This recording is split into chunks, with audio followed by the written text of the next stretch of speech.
जय श्री कल्की, जय श्री जगन्नाथ। दोस्तों, कलिराज सीरीज के पहले भाग में आपने जाना कि कलयुग में संसार के दुखों, कष्टों और अधर्म का कारण वास्तव में कली पुरुष है, जिसके कुल की संसार में किस प्रकार वृद्धि हुई।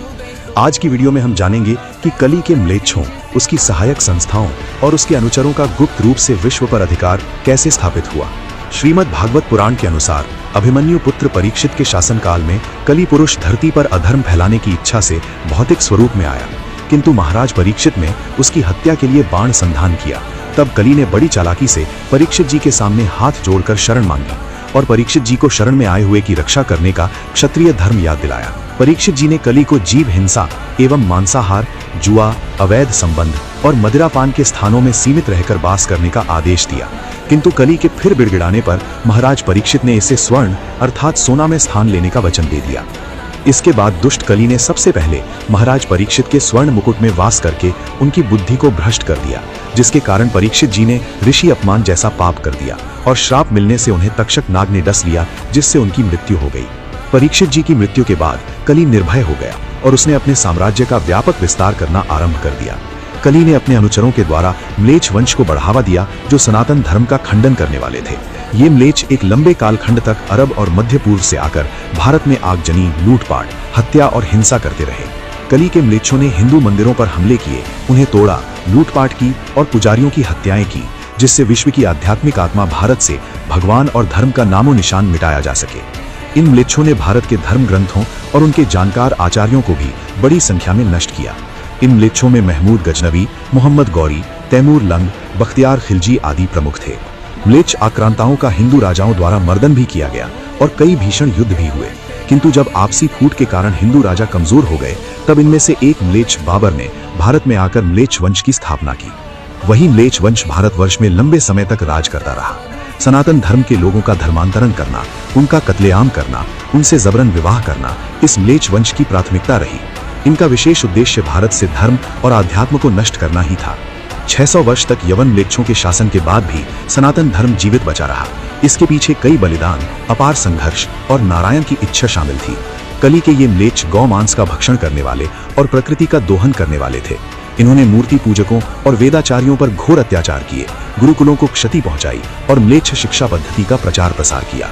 म्लेच्छ सदा से वेद, ब्रह्म ज्ञाता विद्वानों, यज्ञ, गुरुकुल, मंदिर और अध्यात्म के विरोधी रहे। वास्तव में इन सब के पीछे भी दुष्ट कली का ही हाथ था, जिसने सनातन धर्म के सिद्धांतों से विपरीत कई म्लेच्छ धर्मों की उत्पत्ति की। कली ने उन धर्म के अनुयायियों में खुद के धर्म को विशेष समझने की सनक पैदा की।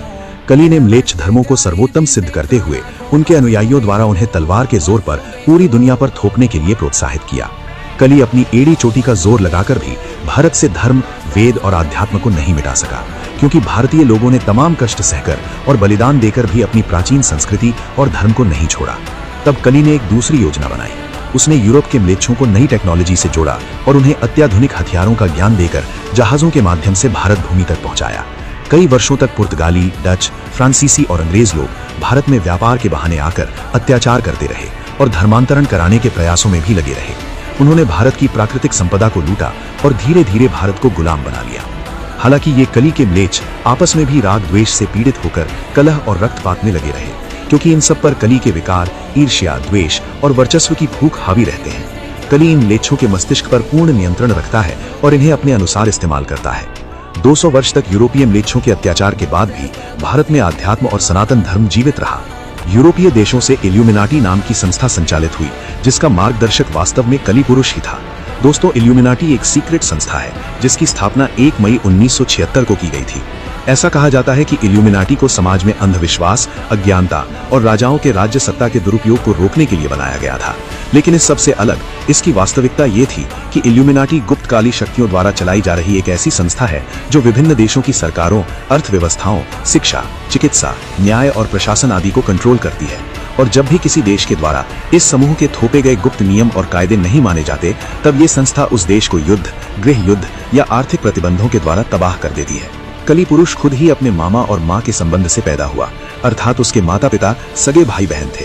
इसी तरह इल्यूमिनाटी के सदस्य कई राजसी परिवार अपने भाई बहनों में ही विवाह करके उस परंपरा को आगे बढ़ाते हैं।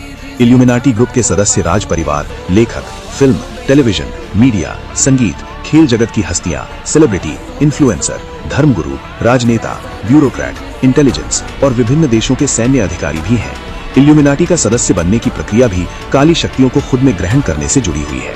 कली ने इल्यूमिनाटी और अपने अनुचरों के द्वारा आध्यात्म को भी क्षति पहुंचाई और तमाम नास्तिकता फैलाने वाले और खुद को भगवान सिद्ध करने वाले गुरुओं को भी समाज में प्रसिद्धि प्रदान की। नारायण को छोटा बताने वाले, वेद से ऊपर का ज्ञान देने का दावा करने वाले धर्मगुरु, शैतान की पूजा करने वाले, काली शक्तियों, भूत प्रेतों की पूजा, शैतानिक चर्च और उनके पादरी आदि भी वास्तव में कली के ही गुप्त एजेंट हैं। कली पुरुष द्वारा संचालित संस्था इल्यूमिनाटी कैसे संसार में कली की योजना को आगे बढ़ा रही है, विभिन्न क्षेत्रों में इसके अनुचर कैसे अधर्म फैला रहे हैं और उनका दुष्परिणाम क्या हो रहा है, इस पर अगली वीडियो में विस्तार से प्रकाश डालेंगे, जिसमें हम कली द्वारा विभिन्न क्षेत्रों में अधर्म के प्रचार प्रसार के खेल का पूरा पर्दाफाश करेंगे। इसलिए कली राज भाग 3 अवश्य देखिए। अगर आप हमारे चैनल पर नए हैं तो कृपया चैनल को सब्सक्राइब अवश्य कीजिए। यदि ये वीडियो आपको अच्छी लगी है तो इसे लाइक करते हुए अपने आराध्य देव के नाम के साथ कमेंट बॉक्स में अपनी प्रतिक्रिया अवश्य दीजिए और इसे दूसरे भक्त समाज में भी अवश्य शेयर कीजिए, जिससे सभी इस कली पुरुष की सच्चाई से परिचित हो सकें। आप हमारे टेलीग्राम ग्रुप और विभिन्न सोशल मीडिया प्लेटफॉर्म से जुड़ सकते हैं, जिनके लिंक पिन कमेंट और डिस्क्रिप्शन बॉक्स में मौजूद है। साथ ही कली से रक्षा और बचाव प्रदान करने वाली ब्रह्म अक्षर और अनाक्षर तत्वों की साधना का PDF भी लिंक के माध्यम से डाउनलोड कर सकते हैं और साधना प्रारंभ कर सकते हैं। इस सीरीज का अगला भाग 3 देखना न भूलिएगा। जय श्री कल्की। नमो नारायण।